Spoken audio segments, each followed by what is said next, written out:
Hello everyone and welcome to my channel. My name is Kshitij Mishra, ham radio call sign VU2JDC Victor Uniform 2 Juliet Delta Charlie, and I'd like to welcome you on this new video on my channel. So as you know that ham radio is a hobby where you keep on exploring new things into electronics and radio electric field. So this is the same thing that we are doing today. However, it's not going to be on air, it's going to be on the internet. So I have just found out this new method of learning Morse code when I'm not on air, or maybe when I don't have access to my radio. Okay, so VBand is this wonderful website which can be located by going to hamradio.solutions/VBand. So this was the website which was introduced to me by this amazing YouTube channel called Ham Radio Duo. Now, on this channel, Becky and Michael, they are the two couple who usually go out hunting for CW, POTA, and SOTA activations, which is Sparks on the Air or Summits on the Air activations. Specifically, they prefer using the CW mode, and that is why this channel is of great interest to me, and I'm sure you would also enjoy it. So I'll link them down below in the comments. So this was their video, which I'll also link in the comments below.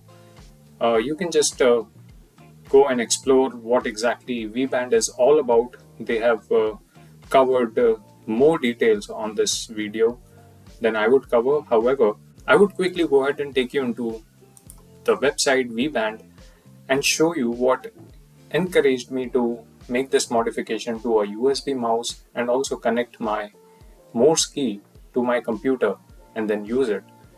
So as you see that VBand is this very simple website. It does not have very jazzy or funky graphics, but it is definitely very useful. So what you see here on this page is all the channels which are available to a user who visits this web page. The first one is the practice channel. The other channels are mostly for the users to chat amongst themselves. So these are open channels where users can just jump in.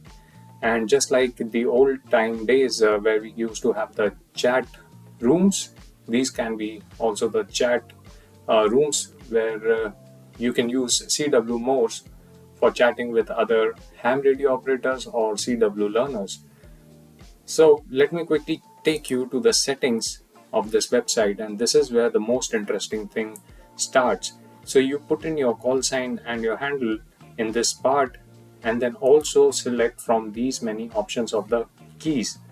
So I essentially own these two kind of keys, which is the straight key and also the iambic keyer, which I sometimes prefer to use.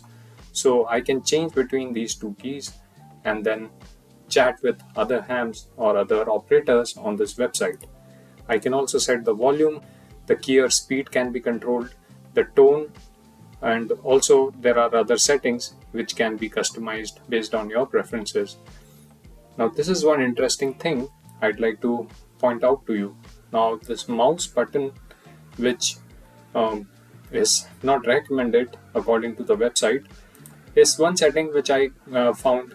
So using this setting, we can go to the channel where we can practice and then use the mouse key for generating Morse. See, I'm clicking. It's accepting the Morse command. So for did, I'll just press quick, and for does, I'll just hold it. So the simple Morse behavior. So using this, I could think about one simple attachment which I could do to the USB mouse and use it as an interface to connect my Morse key to my computer. So let's dive into the modification which I've done. Alright, so in order to see the modification that has been done to this USB mouse, we'll quickly need to open it. So let me disconnect this key from this mouse first and then quickly open this mouse so we can see what modifications were done.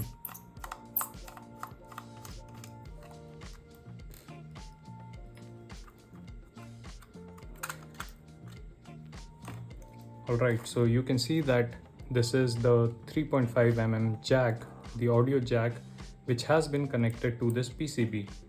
So as you can see here, I have simply connected this key where the mouse wheel is being pressed, it activates a switch. So this key has been connected to one point here on this 3.5 mm jack and the regular left key.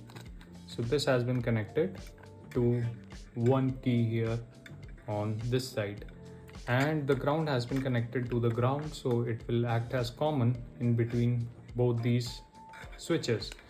So it's just a simple modification. I have simply extended these two switches out to this connector, and then using this key and its 3.5 mm jack to be connected to this, and then use the switching out of the mouse with this simple iambic paddle, or also the straight key.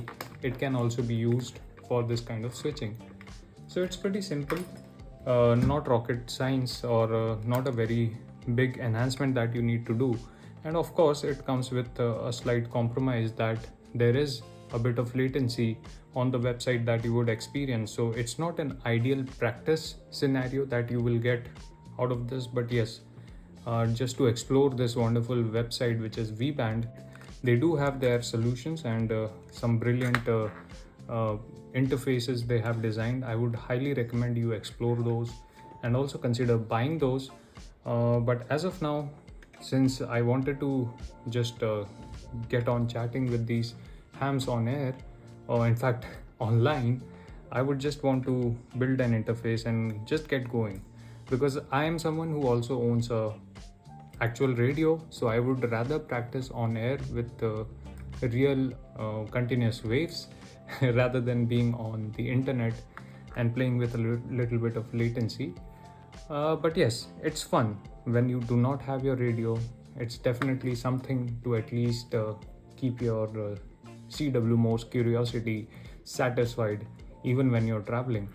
I can also interface it using a USB OTG connector to my phone. Any USB Type-C phone will work for this, and then I can connect it to VBand using a web browser on my phone. That again serves as a wonderful on-the-go Morse code practice tool, and which is why I have put in this effort to prepare this hardware modification and practice. So let me just assemble this back and demonstrate how this would work. So the mouse is now connected to the computer and it's working just like a normal mouse would do. And what I would do is I'll just quickly connect this iambic key and the 3.5 mm jack into the attachment which we have prepared. Okay, and now we will see how does it behave in VBand.